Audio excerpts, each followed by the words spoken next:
Terima kasih rakan-rakan media. Hari ini saya telah mendapat taklimat awal daripada Perbadanan Kemajuan Negeri Melaka yang diberikan kepada saya oleh Datuk Azmi.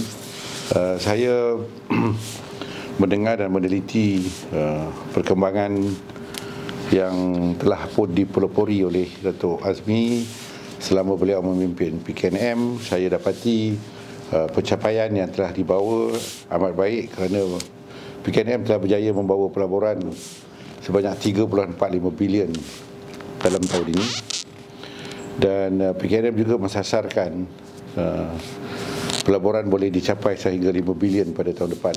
Saya akan melihat penambahbaikan di dalam membawa pelabur masuk ke Melaka dari beberapa industri yang akan kita berikan perhatian.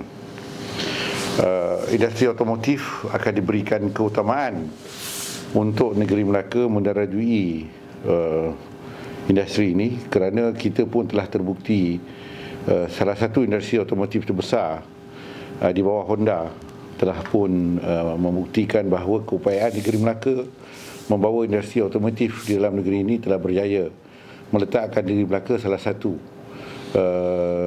negeri yang berkecimpung dalam bidang pemasangan otomotif.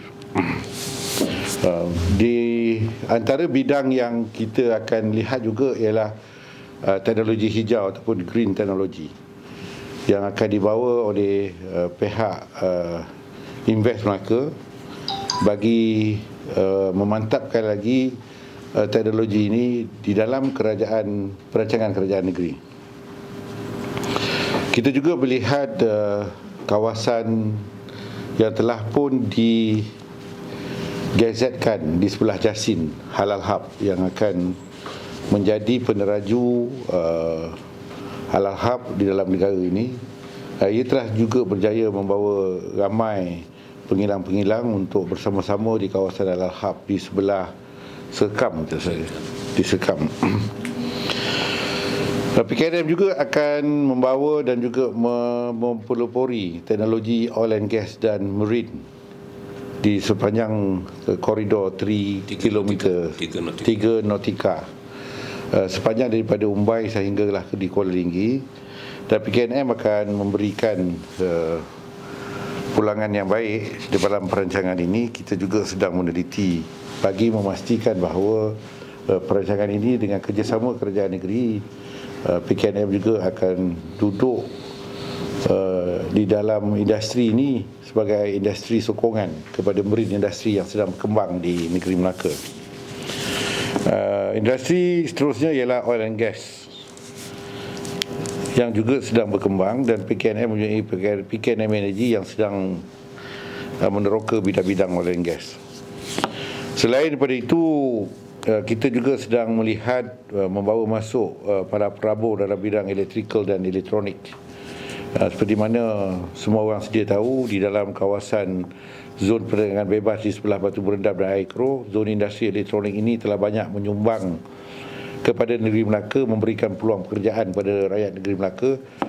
Beribu-ribu rakyat Melaka telah mendapat pekerjaan dalam industri elektronik dan elektrikal ini, dan kita akan mengembangkan lagi dan akan membawa masuk seberapa banyak pelabur untuk melabur di negeri Melaka dan dapat kita memberikan pulangannya kepada rakyat yang dapat bekerja dalam sektor elektronik dan elektrik.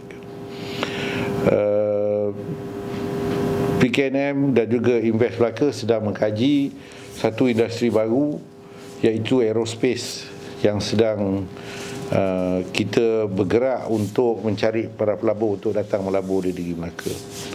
Jadi sasaran PKNM setakat hari ini telah pun berjaya mencapai sasarannya lebih kepada 70%.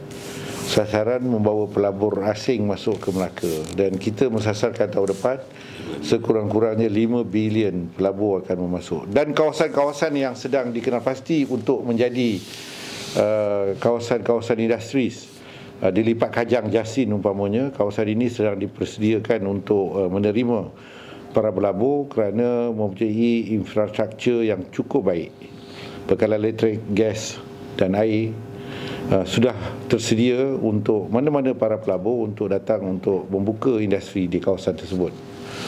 Selain daripada itu, kawasan-kawasan industri dan sederhana juga akan terus dipertingkatkan, dan industri dan sederhana juga banyak menyumbang kepada rakyat tempatan untuk mendapat peluang pekerjaan, dan kita akan melihat di dalam kawasan-kawasan yang telah pun dimajukan sebagai kawasan MIEL ini menerima para pelabur yang akan bersama-sama memajukan warga tempatan untuk mendapat peluang pekerjaan. Itu saja. Aerospace tu ada lokasi, ada tempat. Itu dalam perancangan, dan kita akan melihat kajian keberangkalian aerospace juga boleh menyumbang kepada perkembangan industri dalam negeri Melaka. Apa ICTM? Ya. Itu bawah kita juga kan? ICTM telah terbukti telah pun berjalan. CTRM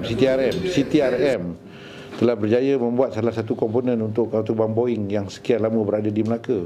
Ia akan dikembangkan lagi kepada industri-industri yang lain yang berkaitan dengan industri aerospace. Macam otomotif tadi ya, mungkin ada kita nak tarik syarikat kereta yang lain yang sudah pasti satu pelabur baru yang berminat untuk melabur di Melaka dalam industri pemasangan kereta elektrik, dan juga mereka mengharapkan sekiranya kita dapat membawa industri pemasangan kereta elektrik ni di Melaka, kita akan berjaya membawa satu teknologi baru dalam industri elektrik ni, dan kita akan melihat bahawa mereka juga mencadangkan bahawa kereta elektrik ini nak dijenamakan kereta elektrik pertama kebangsaan. Jadi saya sedang meneliti cadangan ini, dan saya akan melihat dengan lebih detail kawasan-kawasan industri yang boleh diberikan ruang untuk mereka memilih kawasan yang sesuai dengan industri pemasangan kereta elektrik yang pertama di Malaysia. Adakah Datuk Seri ada senarai hilang yang ingin dibawa masuk ke Melaka? Pastinya ada daripada sasaran yang dibuat oleh PKNM, dan saya akan memperincikan dalam siri mesyuarat yang kedua. Ada atau tidak perancangan untuk memajukan kawasan yang ditambah dengan industri-industri? Dia di kawasan tambakan laut ini sudah pasti dia dalam satu kawasan yang telah pun diwartakan sebagai M-Waste. Jadi kita akan melihat M-Waste ini sebahagiannya zoning industri juga akan menjadi keutamaan pada kita untuk melihat industri-industri yang boleh dimasuk di kawasan tersebut. Dia secara automatik kawasan M-Waste ini termasuk dalam zon industri perdagangan bebas, akan termasuk di dalam sasaran PKNM untuk membawa pelabur masuk.